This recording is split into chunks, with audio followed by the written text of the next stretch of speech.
여러분의 가정은 건강하십니까? 남편과 아내, 그리고 부모와 자식의 관계, 뿐만 아니라 형제와 형제들의 관계가 건강하신가? 그 질문입니다. 멀리 있는 사람들에게 상처를 받을 일이 있을까요? 없겠죠.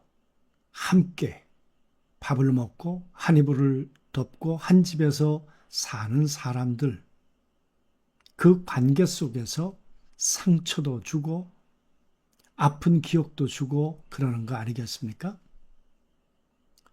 오늘 요셉 가족의 이야기가 바로 그런 것이죠. 한 번의 잘못된 선택이 아버지의 가슴, 형제들의 가슴, 그리고 요셉의 가슴 속에 어떤 깊은 상흔을 남겼는가. 그리고 얼마나 많은 시간 동안 아파하며 살아야 했던가. 만약 이것이 회복되지 못하고 끝났더라면 각자에게 주어졌던 그 아픔은 어디서 보상을 받을 것입니까? 오늘은 44장 18절부터 34절까지 말씀을 우리가 묵상하겠는데요. 이 불행한 아픈 가족사의 이야기가 어떻게 전개될까? 그리고 형제들의 가슴 속엔 20년 전과 지금 어떤 변화가 생겼을까? 오늘도 같이 한번 묵상하도록 그렇게 하겠습니다.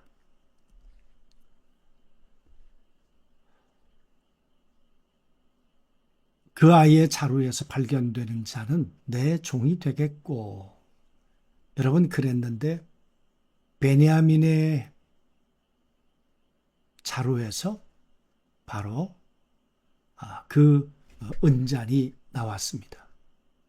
절대절명의 위기죠.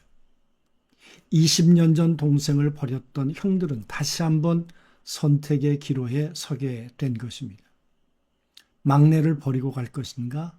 아니면 누군가가 대신 책임을 질 것인가? 이 형제들 간의 위기, 가족들 간의 위기, 요셉을 팔았던 그 아픔이 20년 지났지만 아직도 이들 가슴 속에서는 비명으로 들려오고 있었단 말이죠. 과연 이때 누가 이 문제를 어떻게 수습할까? 그 말이죠. 유다가 그에게 가까이 서서 이르되, 여러분, 유다는 넷째 아들입니다. 나서야 한다면 루벤이 나서야 되지 않겠습니까? 그런데 오늘 유다가 요셉 앞에 나서는 것입니다. 오늘 18절서부터 44절까지 말씀 속엔 34절 말씀 가운데 요셉의 이야기도 그 어떤 사람의 이야기도 등장하지 않습니다. 유다 한 사람만의 이야기가 길게 기록되고 있습니다. 가까이 갔다는 것은 단순한 걸음이 아닙니다. 자기를 보호하려는 본능을 깨고 책임의 자리로 걸어 들어가는 위대한 변화를 말하고 있는 것입니다. 유다가 이렇게 변했다? 그 생명과 이 아이의 생명이 하나로 결부되었거늘, 여러분 그의 생명이 누굽니까? 아버지의 생명과 이 아들 베냐민의 생명은 하나입니다.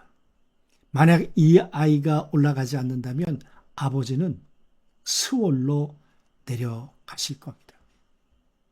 이 아이가 돌아가지 않는다면 당신이 물었던 그 노인의 생명은 이 땅에 살아있을 수 없을 것입니다. 유다는 더 이상 자신의 안위만 생각하지 않았다는 거예요.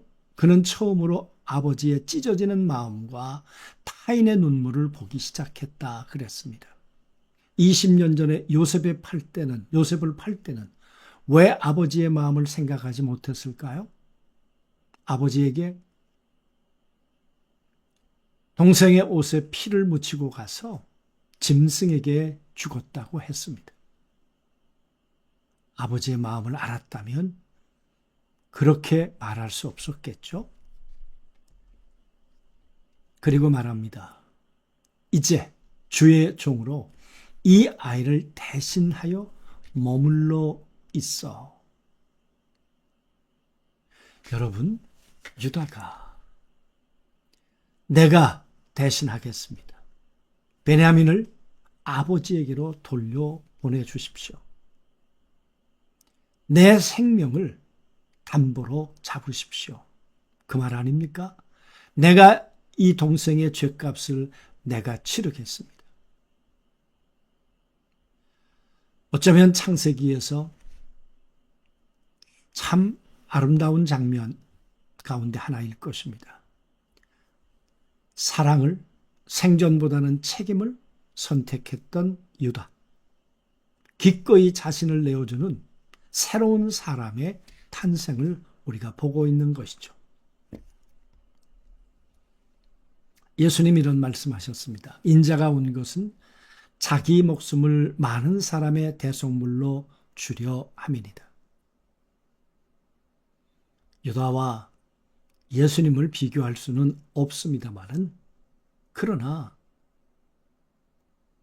방향이 완전히 전환된 그런 유다의 모습을 보면서 우리는 예수 그리스도를 떠올리게 된다 그 말입니다.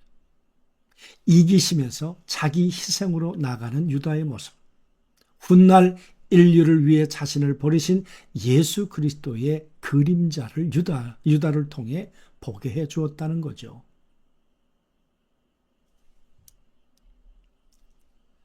유다의 결단 이후 애굽의 총리 요셉은 참았던 울음을 터뜨리겠죠.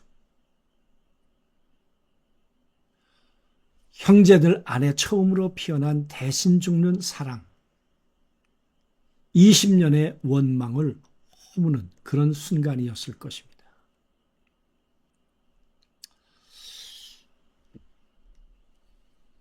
이렇게 창세기 49장 10절에 아버지 야곱이 자식들을 축복할 때 유다를 축복합니다. 왕의 지팡이가 유다를 떠나지 아니하며,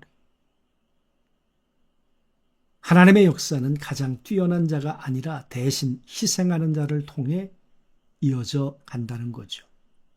공동체를 살리는 책임지는 사랑, 그 위에 메시아의 계보가 세워진다는 거죠. 우린 창세기가 의도적으로 상당히 쓰여졌다. 창세기 37장과 9장 사이에 38장이 쓰여졌는데 그게 유다의 이야기였습니다. 그리고 다말의 이야기였습니다. 시아버지 유다와 며느리 다말 사이에서 쌍둥이가 태어나는 이야기가 기록되어 있었습니다. 우리는 참 이상스럽게 38장을 읽었습니다. 그런데 여러분, 오늘 그 이야기가 오늘 44장에서도 이어져 내려가고 있고 49장에서도 지금 야곱을 통해 확인해 주고 있는 것입니다. 그리고 이 이야기는 나중에 이 가문을 통해 다윗이 출생하게 됩니다. 그리고 그 다윗의 가문을 통해서는 우리 구주 예수 그리스도가 오게 되는 거죠. 그러니까 창세기는 그냥 쓰여진 글이 아니고 멀리 우리의 메시아를 바라보고 다윗을 바라보고 이것이 기록되어졌다. 그 말씀인 것이죠. 왜 유다를, 다른 형들도 있고 다른 자식들도 있는데, 형제들도 있는데 유다를 하나님께서 지목하셨는가?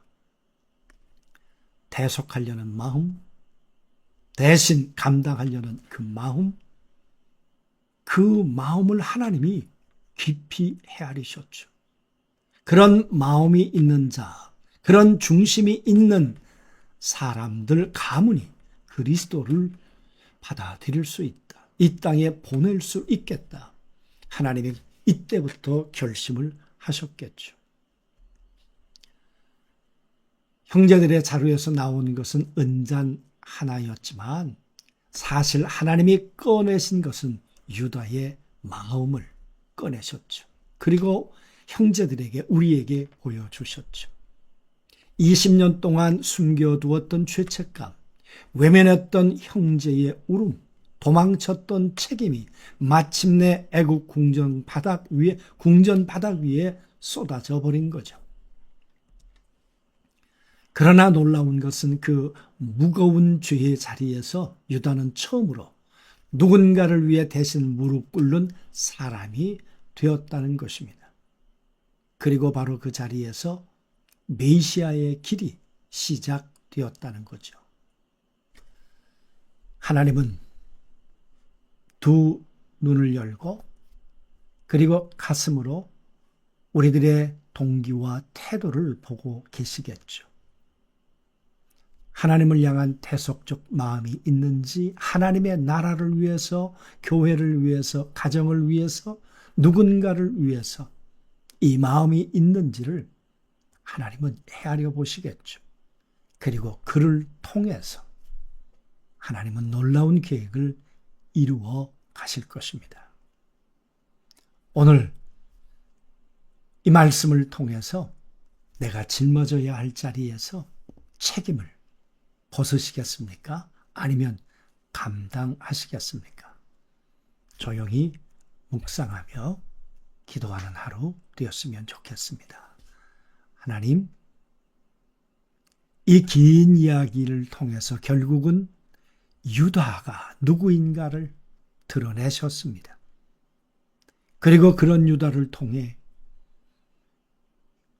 유다보다 비교 안 되는 이 마음을 가지고 이 땅에 오신 하나님의 아들 예수 그리스도를 드러내 주셨습니다.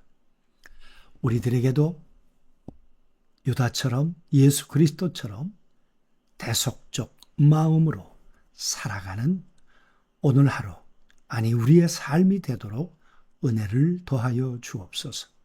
예수님의 이름으로 기도하옵나이다. 아멘.